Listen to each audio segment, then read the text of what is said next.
बड़े अच्छे रहेंगे, ये हमें नहीं समझना चाहिए। लेकिन आपने बड़ी अच्छी बात कही कि रिश्ते बनने का मतलब ये है कि नीड बेस्ड जिसकी ज़रूरत है उस हिसाब से रिश्ते बना रहा है। हमारे साथ रिश्ते बना के रखेगा, ऐसा नहीं कि सब कुछ हमारे साथ ही रखेगा, बाकी के साथ भी अपने रिश्ते बना के रखता है यहाँ पे। एम्बेसडर दयाल, इसको कैसे माना जाए? चूँकि अभी हमने सुना पैनलिस्ट के बयान की बातें कि ऐसा नहीं कि तीनों मिलकर कोई बहुत बड़ी महाशक्ति बन जाएंगे। चीन का अपना इंटरेस्ट है, रशिया का अपना इंटरेस्ट होगा। तो क्या इंडिया रशिया और चीन के साथ अपने संबंधों को बेहतर करता हुआ देख करके एक पोस्चरिंग करने की कोशिश कर रहा है कि यूएस को लगे कि भाई ये इंडिया सिर्फ हम पे निर्भर नहीं है, हम नहीं कुछ इसको इससे ट्रेड डील नहीं करेंगे, रिश्ते अच्छे नहीं करेंगे, तो इनके पास और भी ऑप्शन है? जी बिल्कुल। देखिए, ट्रंप जो है वो हमारे ऊपर हर तरह से प्रेशर डाल रहे हैं, लेकिन साथ ही साथ वो रशिया और चाइना पे भी प्रेशर डाल रहे हैं। रशिया पे प्रेशर इसलिए कि वो यूक्रेन के साथ डील करे, चाइना पे प्रेशर इसलिए कि वो ट्रेड डील करे जो हमारे साथ है। तो सब कंट्रीज ये समझ रही हैं कि ट्रंप के साथ डील करना बहुत मुश्किल है। वो चाहते हैं कि सिर्फ उन्हीं की बात मानी जाए, वो दूसरे की बात सुनने के लिए तैयार नहीं है। देखिए, एक और बड़ी वजह है ट्रंप की, जो हम कहें नाराजगी या उनकी जो जो उनका रुख है भारत की तरफ, उनकी ईगो हर्ट हुई है, इसमें कोई दो राय नहीं है। देखिए, ट्रंप ये बार बार कहते हैं मैं सबसे बड़ा पीस मेकर, वो नोबेल पीस प्राइज चाहते हैं और गिनाते हैं कि मैंने यहाँ भी पीस सीज फायर कराया, ये पीस डील कराई। भारत ने साफ साफ कह दिया कि भाई देखिए, हमारा जो पाकिस्तान की सीज फायर हुआ है उसमें दोनों डीजीएमओ की बात हुई, पाकिस्तान के डीजीएमओ ने रिक्वेस्ट किया और इसमें किसी तीसरी कंट्री का कोई रोल नहीं हुआ। कोई ट्रंप रोल की नहीं। ईगो बहुत हर्ट हुई है इस बात से। देखिए, ये बहुत ईगोइस्टिक आदमी है, ये समझते हैं कि इनसे बड़ा कोई दुनिया में विद्वान अब नहीं है, इस ईगो वही को सबसे सेटिस्फाइड सबसे करने के बड़े लिए महान है। हम अपने पॉलिसी को, अपनी डिप्लोमेसी को तो चेंज कर नहीं सकते हैं। एम्बेसडर वाधवा, मैं थोड़ा सा अलग हट के चलूं कि अभी सबसे ताज़ा घटनाक्रम ये हुआ है कि हमारे विदेश मंत्री रशिया में थे और वहाँ पे जाके बातचीत हुई, वहाँ पे अपने काउंटर पार्ट से बातचीत की। उन्होंने एक जो बात कही वो ये कि रशिया के साथ भारत को और ज़्यादा कारोबार करना है, और ज़्यादा रिश्ते करना है, और ज़्यादा अलग तरीके से करना है। इन्होंने जो वर्ड यूज़ किया, doing more and doing differently should be our mantra. तो ये डूइंग डिफरेंटली का मतलब क्या हुआ, डूइंग मोर का मतलब क्या हुआ? कहाँ गुंजाइश आप देख रहे हैं?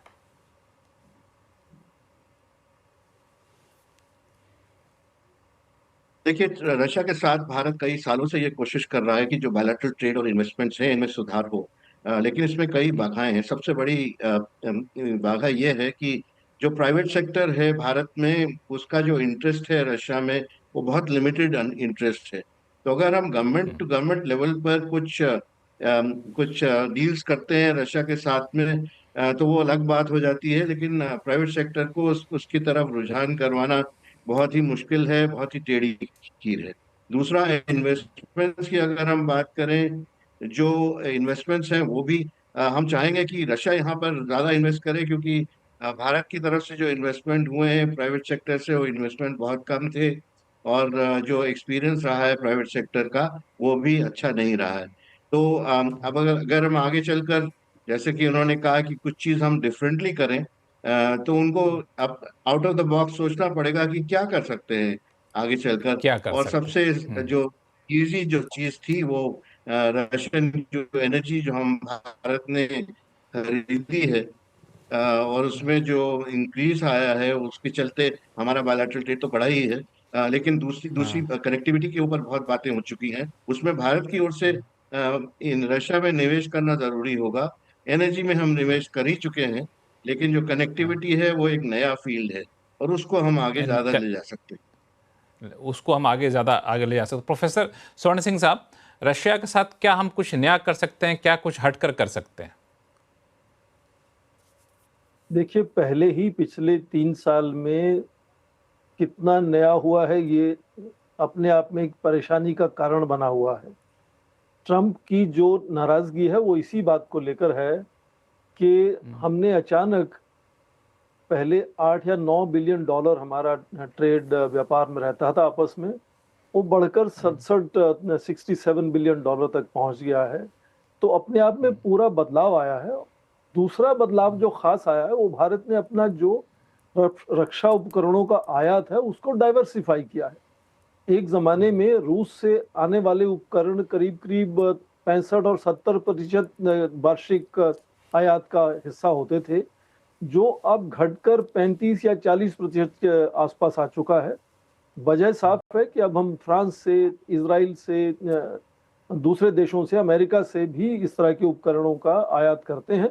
तो बदलाव तो आया है, पर अब देखें कि आज रूस के राष्ट्रपति के लिए भारत और चीन को अपने साथ रखना बड़ा जरूरी है। उसी से उनकी अंतर्राष्ट्रीय साख जो है वो बनती है, और ये बात राष्ट्रपति ट्रंप अच्छे से जानते हैं। और इसीलिए राष्ट्रपति ट्रंप की जो मैक्सिमम प्रेशर स्ट्रेटजी है, वो चाहे रूस को हो, चाहे वो चीन पर हो, चाहे वो ब्राजील, सभी कनाडा के ऊपर हो, सबके ऊपर एक ही तरीके से वो अपनी रणनीति चलाते हैं। पर ये नहीं कि सब देश उनकी बात मान लेते हैं।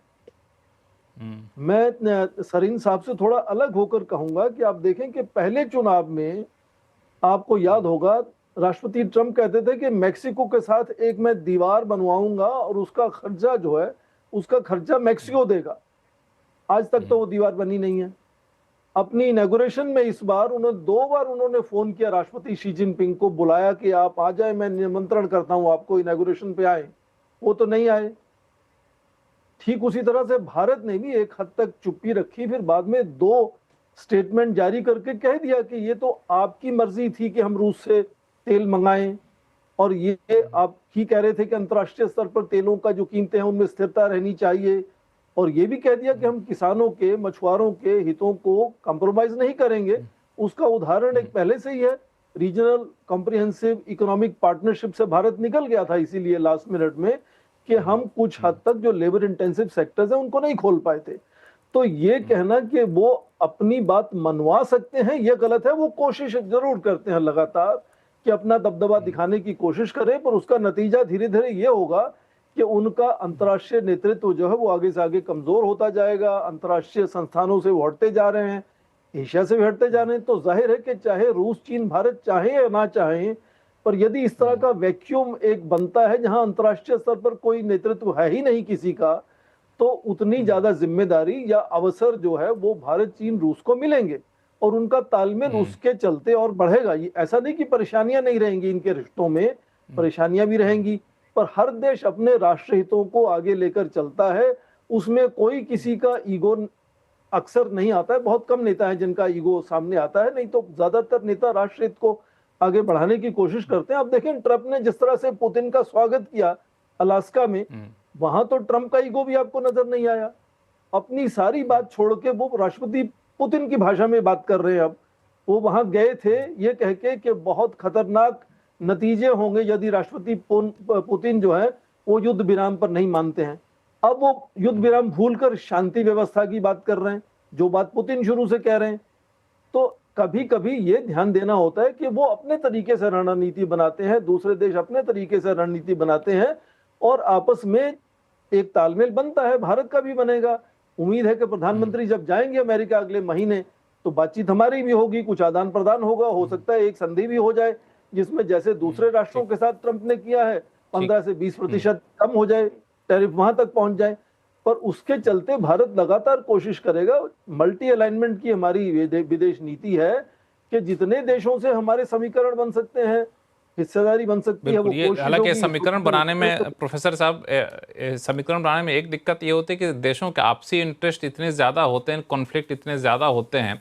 क्योंकि एक एंगल ये भी देखा जा रहा है कि रूस ये चाहेगा कि भारत के साथ संबंध बेहतर करे ताकि चीन को काउंटर किया जा सके, बैलेंस किया जा सके।